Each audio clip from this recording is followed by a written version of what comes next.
Have you ever reached a point where you want to quit learning English? Not because it's hard, but because life feels heavier than grammar ever was? This week in the US, between a tired marriage conversation, a small family misunderstanding, and one quiet moment with my child, I almost gave up too. But strangely, the person who taught me the most about love, patience, and real English wasn't an adult. It was my child, and that lesson changed everything. A tired week begins. This week started the way many weeks do when you live far from home. The alarm rang too early. The house felt quiet, but not the peaceful kind of quiet. The tired kind. The kind where everyone is awake, but no one really has energy. You might know that feeling. Your body moves, your brain shows up late, and your motivation for learning English quietly sneaks out the back door. I live in the US. But some mornings, English still feels like a foreign guest sitting awkwardly at my breakfast table. I hear it everywhere. On the radio, from neighbors, from my child's school. But inside my head, everything feels slow. That morning, my spouse and I barely talked. Not because we were angry, because we were exhausted. And exhaustion has a way of turning love into silence. If you've ever tried to practice listening or speaking English while your mind is busy replaying family worries, your brain knows exactly what to do. It shuts down. Neuroscience calls this cognitive overload. When emotional stress rises, your working memory, the part that helps you process language, gets crowded. English doesn't disappear because you're bad at it. It disappears because your brain is protecting you. That morning I tried a simple English listening exercise. Just a slow voice, clear words. I lasted maybe 2 minutes before my thoughts drifted. Bills. Work. That small disagreement from the night before. My child asking a question I didn't answer properly. Motivation didn't slowly fade. It collapsed. Quietly. Like a chair missing one screw. Here's the strange part. When people lose motivation to learn a language, they often blame discipline. But psychology tells us something kinder. Motivation drops when the brain feels unsafe or overwhelmed. Family tension, even small unspoken tension, counts as a threat. Your nervous system doesn't care if it's grammar or marriage. Stress is stress. So if you're listening to this and thinking, why can't I focus anymore? Let me say this clearly. Nothing is wrong with you. You're human. And your brain is reacting exactly the way it was designed to. That tired week didn't begin with failure. It began with pressure. And pressure, when ignored, always leaks into learning. The funny thing is, I didn't know yet that the quietest person in my house was about to teach me something my adult brain kept missing. But at that moment, all I felt was tired. And very close to giving up. Love under pressure. There's a strange illusion adults believe. That love is strong enough to survive on autopilot.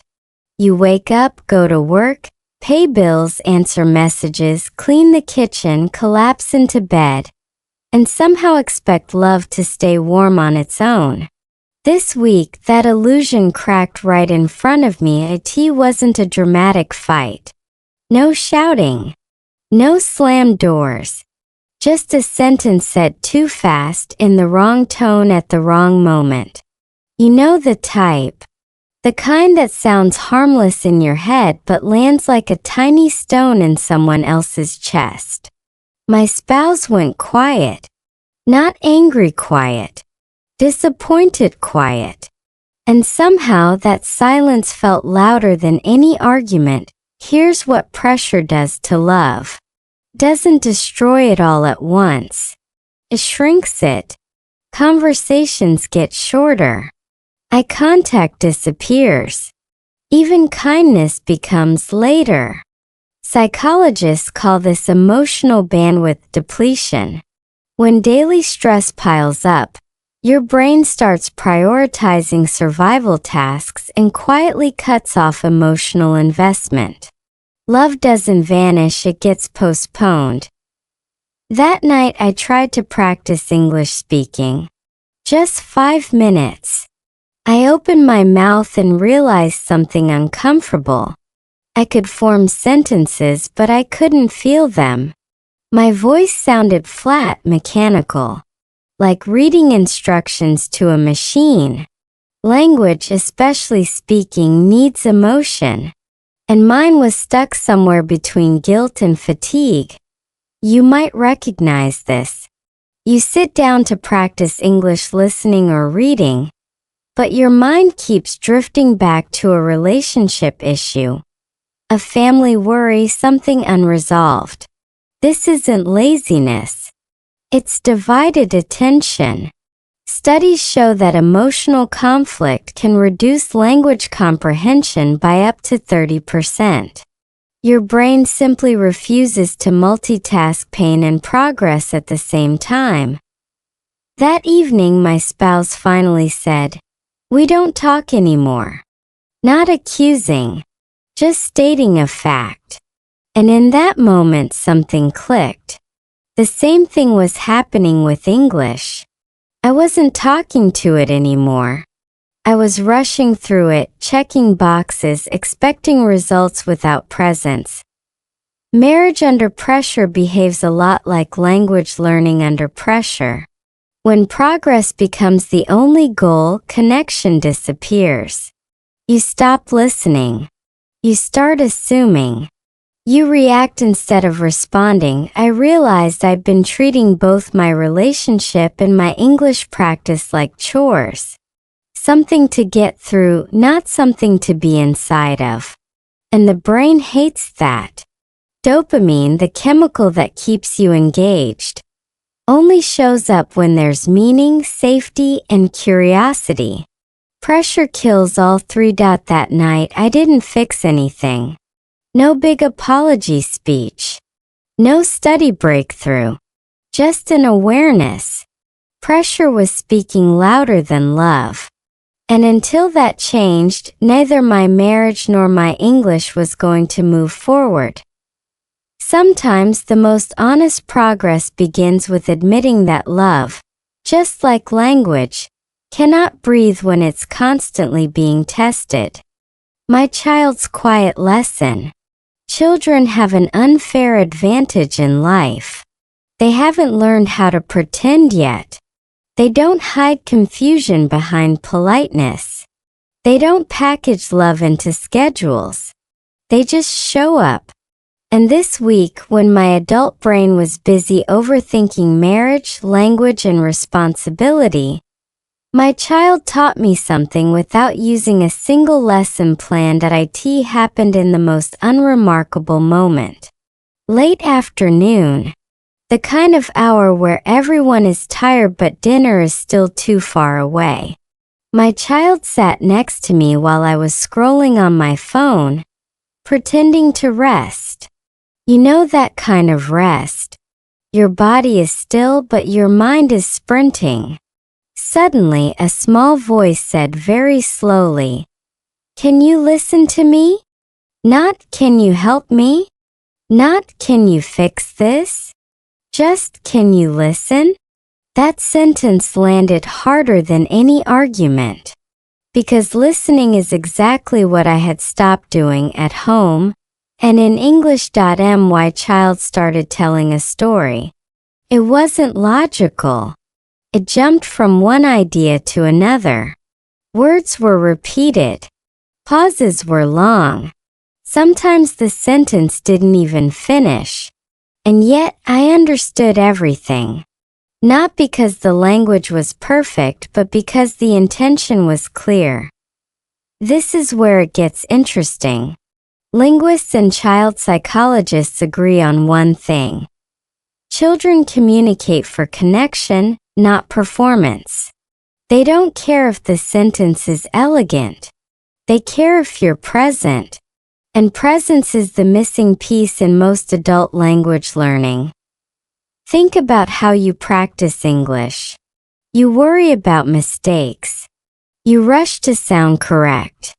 You replay sentences in your head before speaking. Your child doesn't do that. They speak first. They adjust later. Their brain isn't blocked by fear, so comprehension flows naturally. As I listened, I noticed something else. My breathing slowed. My shoulders relaxed. My nervous system shifted out of stress mode. This matters. Neuroscience shows that language acquisition improves when the brain feels safe. Emotional safety increases comprehension, memory, and recall. My child wasn't teaching English, but my brain was finally ready to receive it. At 1 point, my child searched for a word, paused, then used a simpler one instead. No apology. No embarrassment. Just communication. That's real fluency. Not perfection, adaptation. I realized I had been trying to learn English like an exam, not like a human. And I had been loving my family the same way, measuring effort instead of feeling connection. When the story ended, my child smiled and said, "Thank you for listening." Not "Did you understand?" Not "Was I good?" Just gratitude for attention. That was the lesson. Love grows where attention rests. Language does too. Adults complicate what children already know. You don't learn by proving yourself. You learn by staying present long enough to understand and be understood. In that quiet moment, I didn't suddenly become better at English or marriage. But I remembered something essential. Progress doesn't start with effort. Starts with listening. And once you remember that, everything begins to sound a little clearer. Broken motivation. Motivation doesn't disappear the way people think it does. It doesn't pack a bag and leave a note. It quietly shuts the door and waits for you to notice. This week, after that small moment with my child, I finally understood why my desire to practice English had felt so fragile, and why yours might feel the same. When family tension exists, even unspoken, your brain treats it like an unresolved emergency. Neuroscientists call this limbic hijacking. The emotional part of your brain takes control and redirects energy away from long-term goals, like language learning, and toward short-term safety. That's why opening an English book can suddenly feel exhausting. Even if it used to excite you, you might think you're lazy. You're not. Your nervous system is busy. After my child went to bed, I sat down again with my English practice. Same material. Same level. But something had shifted. I didn't force myself. I didn't set a timer. I simply played a slow audio clip and listened the way I had listened earlier, without correcting, without judging, without trying to perform. Here's the science part, but stay with me. When pressure drops, the brain releases dopamine and acetylcholine, chemicals linked to attention and learning. That's why children learn languages faster. Not because they're smarter, because they're relaxed. Adults often try to learn under stress and wonder why nothing sticks. This explains a painful truth. Most people don't quit learning English because it's too hard. They quit because their life becomes too loud. Marriage issues, family responsibilities, emotional fatigue. The brain responds by conserving energy. Language practice feels optional. Survival does not. That night I noticed something subtle. I understood more, not because my English improved, but because my mind stopped fighting itself. Comprehension returned when I stopped demanding progress. If your motivation feels broken, try this experiment. Don't study. Just listen. One slow sentence. No repetition. No notes. Let your brain feel safe first. Motivation is not something you chase. It's something that returns when pressure leaves. This also applies to relationships. The more you push for closeness, the further it runs. Safety invites connection. Force invites resistance. I realized I had been blaming myself for a nervous system reaction. That's like blaming your phone for dying when the battery is empty. Motivation isn't a moral issue. It's a biological signal. Once you see that, something softens. You stop attacking yourself. You stop trying harder. And strangely, that's when learning resumes. Broken motivation isn't failure. It's feedback.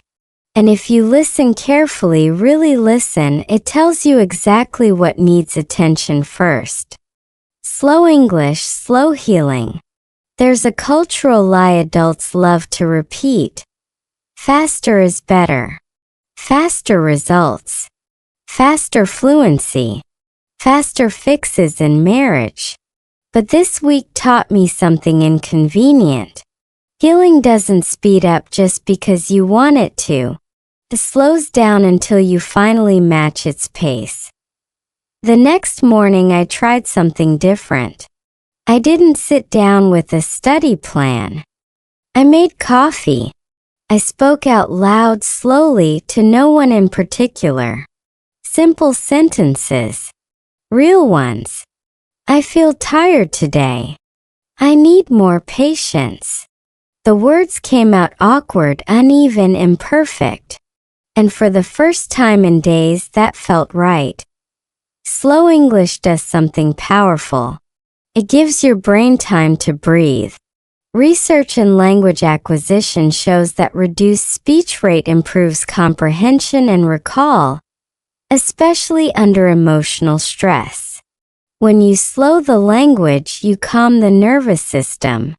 And when the nervous system calms down, learning resumes naturally. I started using English in the safest place possible. Inside my home.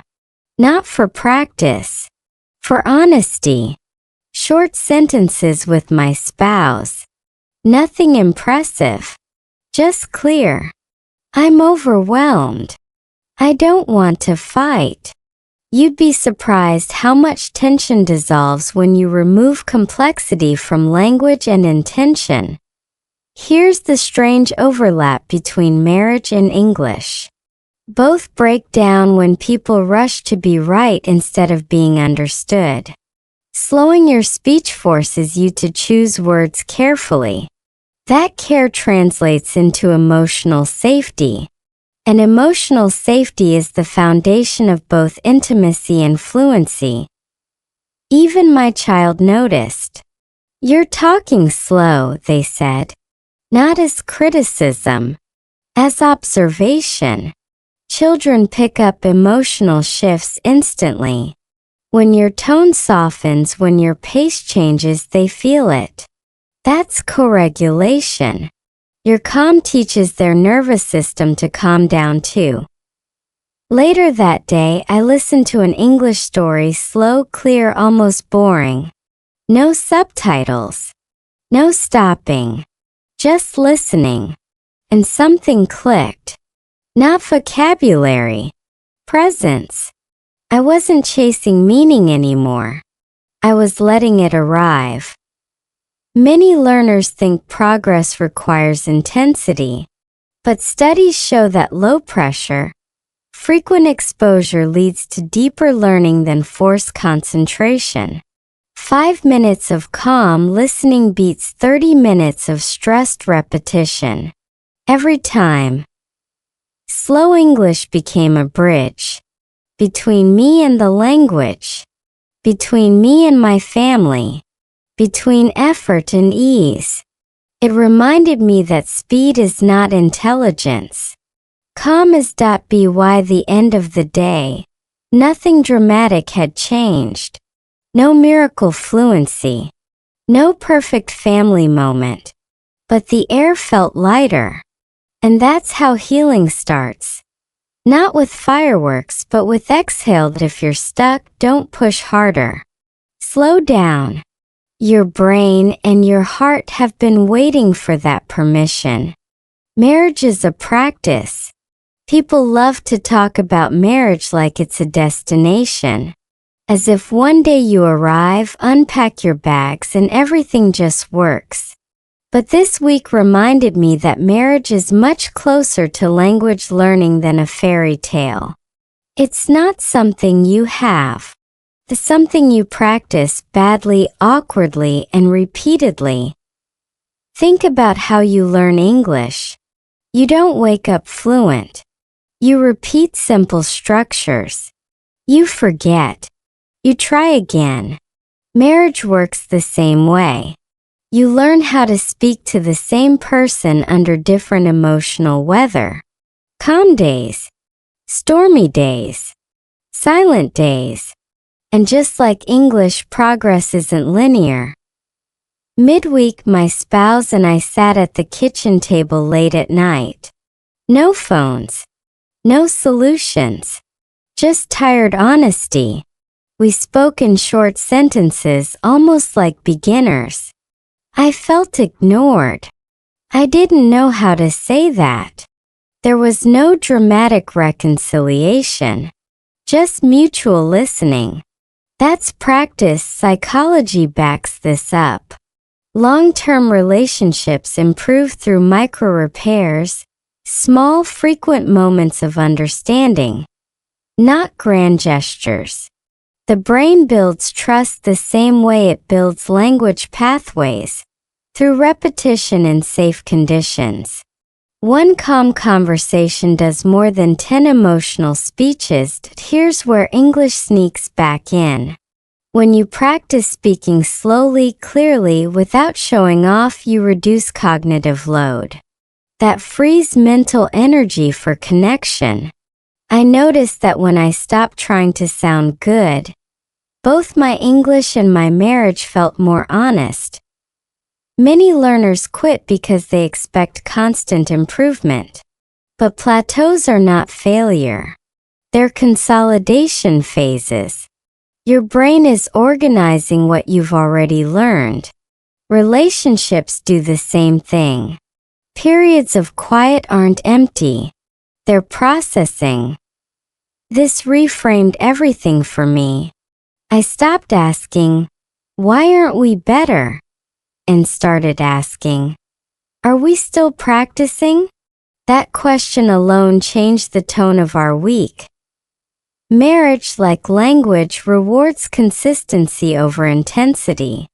5 honest minutes a day matter more than 1 perfect conversation a month. And mistakes? They're not proof you're bad at it. They're proof you're still participating. By the end of the week, I didn't feel like we had solved anything. But we were still showing up. Still speaking. Still listening. That's fluency in real life. If your English feels stuck, or your relationship feels heavy, don't quit the practice. Simplify it. Return to basics. Say less. Mean more. Because mastery of language or love is just commitment repeated slowly. Science of small moments. Big breakthroughs make great stories, but they're terrible teachers. Real change, real learning, hides in moments so small you almost ignore them. This week, science finally explained what my child had already shown me without words. There's a concept in neuroscience called neuroplasticity.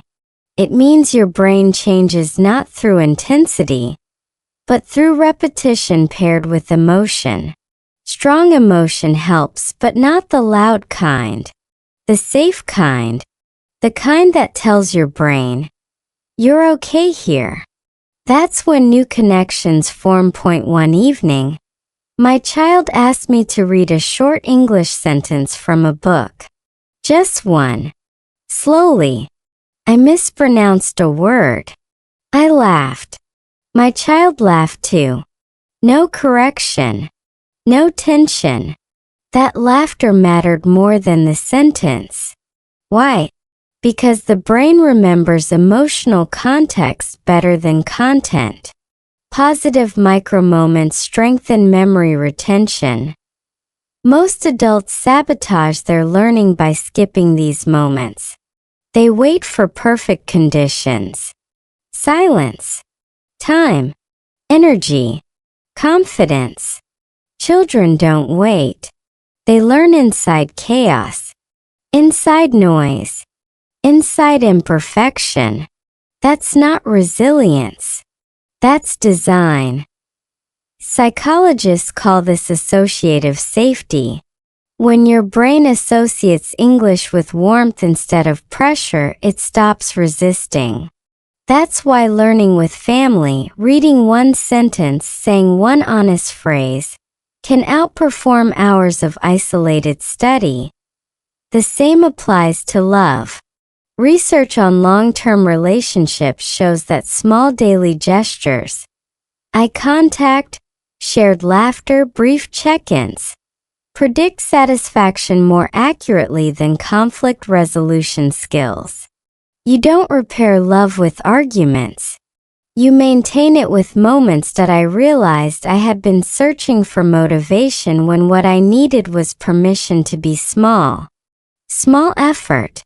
Small language. Small honesty. My child never asked for fluency.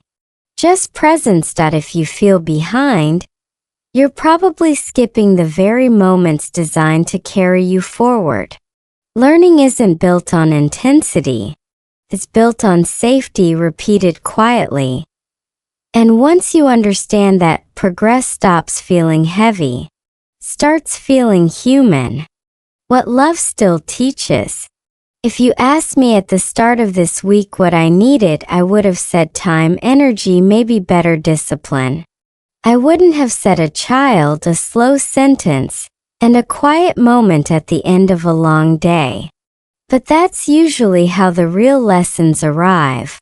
Unannounced and unimpressive. My child never tried to fix my marriage. Never tried to help me learn English. They simply showed me how love works when it's not performing. Love listens. Love waits. Love doesn't rush you to be better before you're ready. That lesson changed how I see learning. English stopped being a mountain and became a conversation. Not something I had to conquer, but something I could return to again and again without shame. I spoke slower. I listened longer. I accepted silence as part of fluency, not its enemy. Marriage shifted too. We didn't solve every issue. We didn't suddenly become patient people. But we stopped treating love like a problem to fix and started treating it like a language we're still learning.